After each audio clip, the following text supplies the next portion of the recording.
Welcome to a story that may sound unbelievable, yet it carries a truth darker than imagination.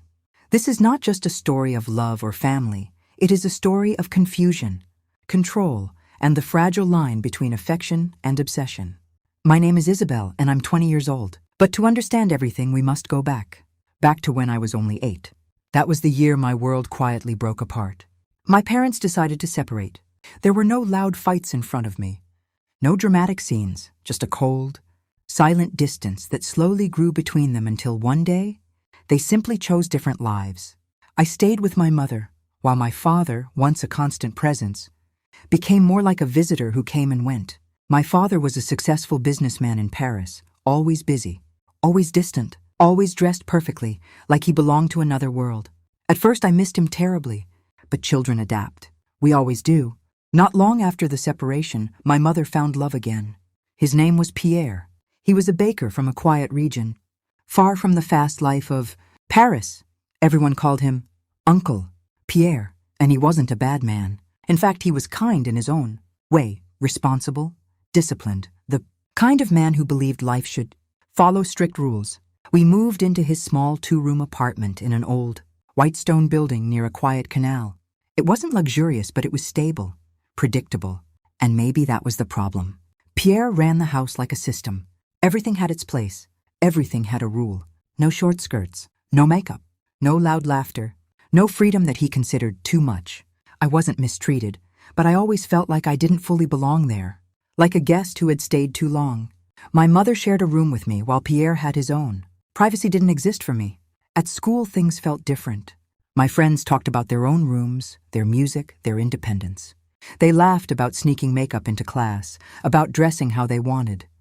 I would smile and listen, but inside I felt something tightening, jealousy, not of things, but of freedom. By the time I turned 15, that feeling had grown too strong to ignore. At the same time, something else was happening. My father started calling more often. He said he wanted me to come live with him in Paris. At first, my mother refused. The arguments between them returned, this time louder, sharper. I remember nights filled with tension, with tears I pretended not to hear. But eventually, she gave in. And just like that, my life changed again. I still remember the day I packed my bags. I wasn't sad. I was excited. For the first time in years, I felt like I was moving towards something. Not away from it. Paris. My father's world. Freedom. When I arrived, it felt like stepping into a dream. He lived in a large apartment with high ceilings and old wooden floors that creaked softly under your feet. Everything looked elegant, expensive, carefully chosen. And then he showed me my room. I still remember how my breath caught. It was big, bright, beautiful. There were huge windows letting in soft sunlight, a small balcony overlooking a quiet courtyard filled with flowers. The walls were decorated with things I loved, music posters, soft colors, details that felt personal, as if someone had truly thought about me. For the first time in years, I felt like I belonged somewhere. My father smiled when he saw my reaction. "I hope you like it," he said. Like it? I felt like a princess. Living with him was completely different from life with Pierre. There were no strict rules, no constant control. He trusted me, or at least, that's what I believed. There was also someone else in the house. Sylvie, my father's partner. She was gentle, quiet, and always carried a soft sadness in her eyes. She worked as a fashion designer and had no children of her own. From the very beginning, she treated me with warmth. She cooked for me, helped me with school, listened to me. In many ways, she gave me the comfort I didn't realize I needed. Sometimes, I would catch her watching me with a strange expression, like she was happy, but also longing for something.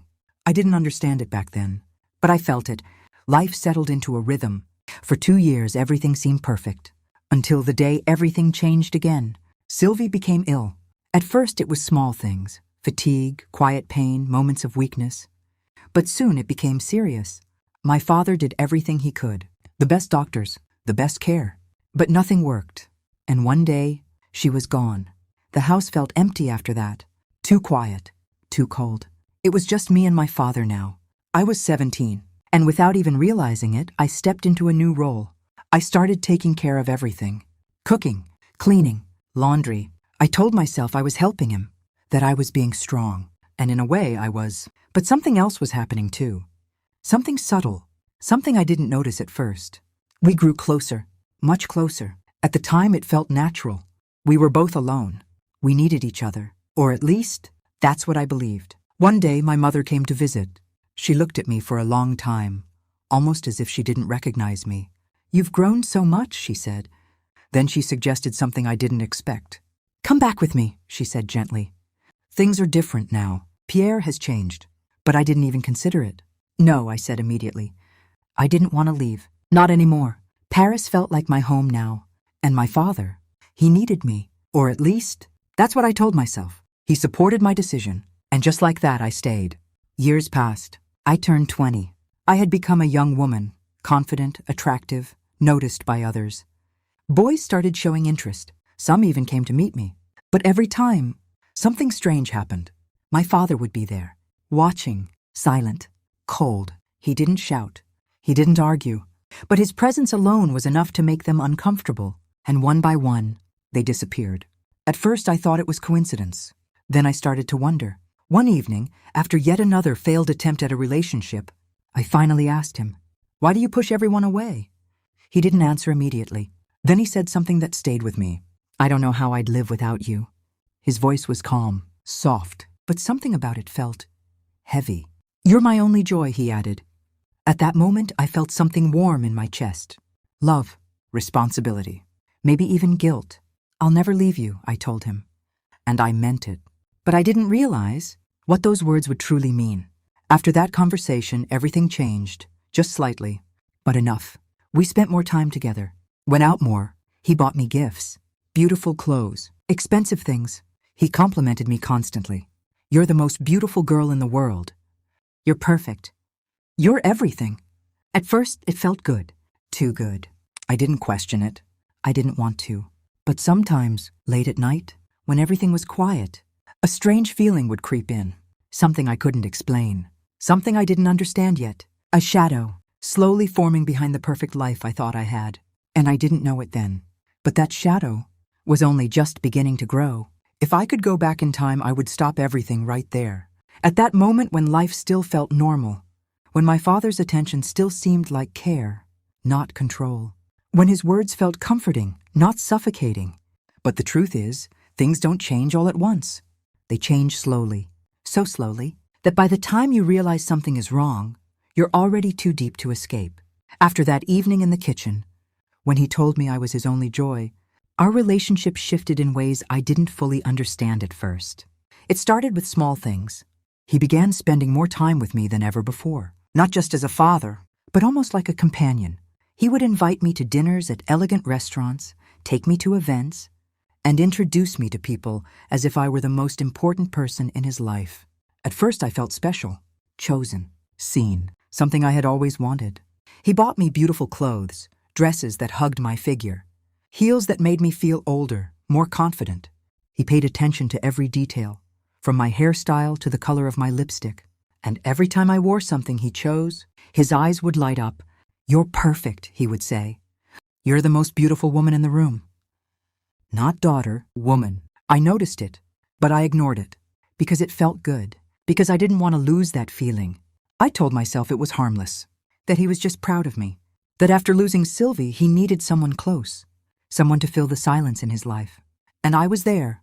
Always there. But slowly, things became different. More intense. More personal. He started becoming possessive. At first it was subtle. He didn't like when I went out with friends too often. He questioned where I was going, who I was meeting, when I would return. If I mentioned a boy, even casually, his mood would shift. His smile would fade, and the room would feel colder. "They're not good enough for you," he would say. "You deserve better." At the time I thought he was protecting me. Now, I know he was isolating me. One night something happened that I can never forget. It began like any other evening.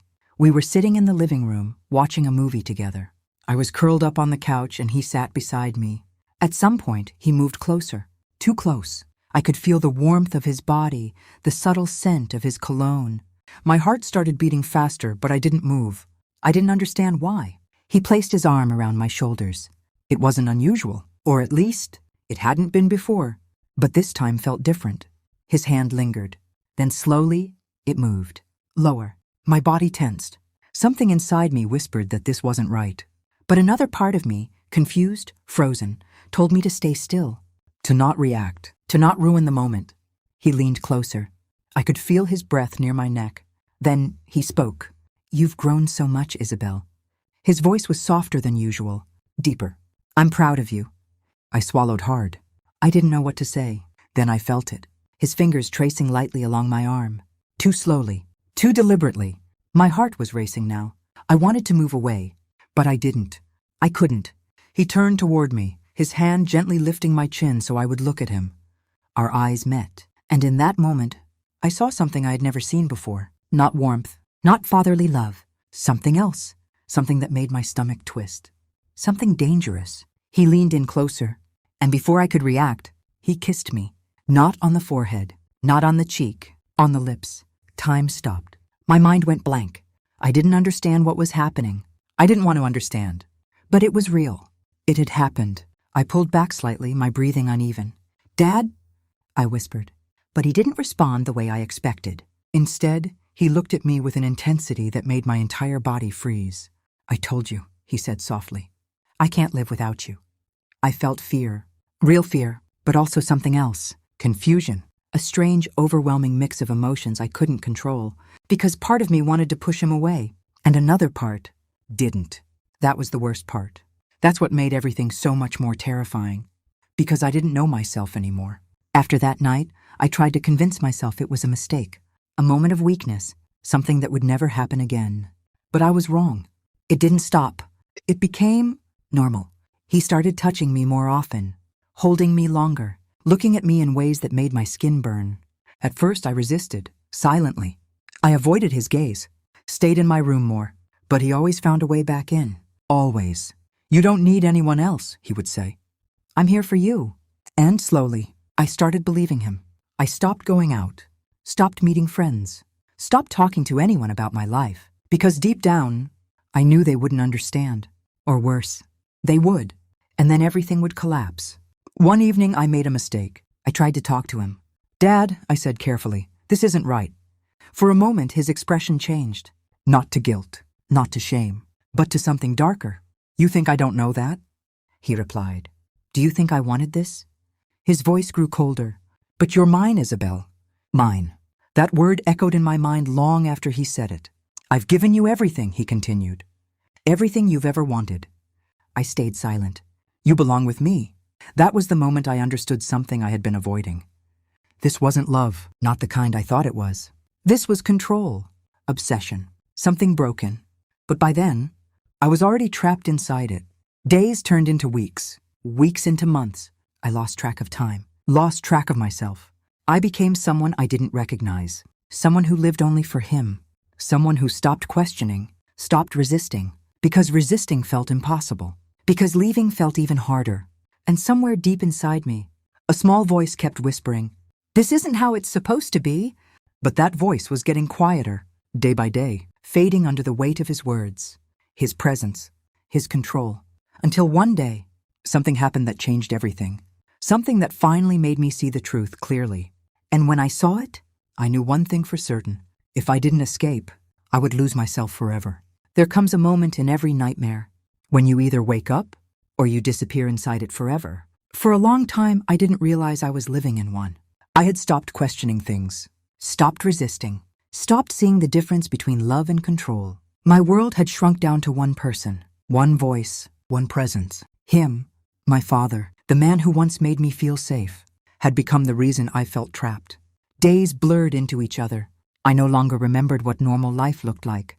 I didn't go out. I didn't talk to friends. I didn't dream about a future anymore, because my future had already been decided for me. "You're mine." Those words lived inside my head, constant, heavy, unavoidable.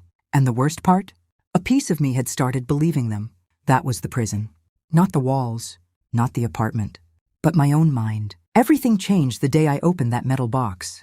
It wasn't something dramatic at first, just curiosity. He had gone to work, and I was cleaning his room like I had done countless times before.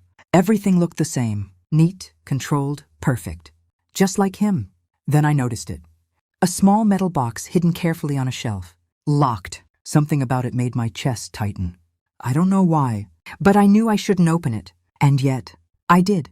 The key wasn't hard to find, almost as if part of him wanted it to be discovered.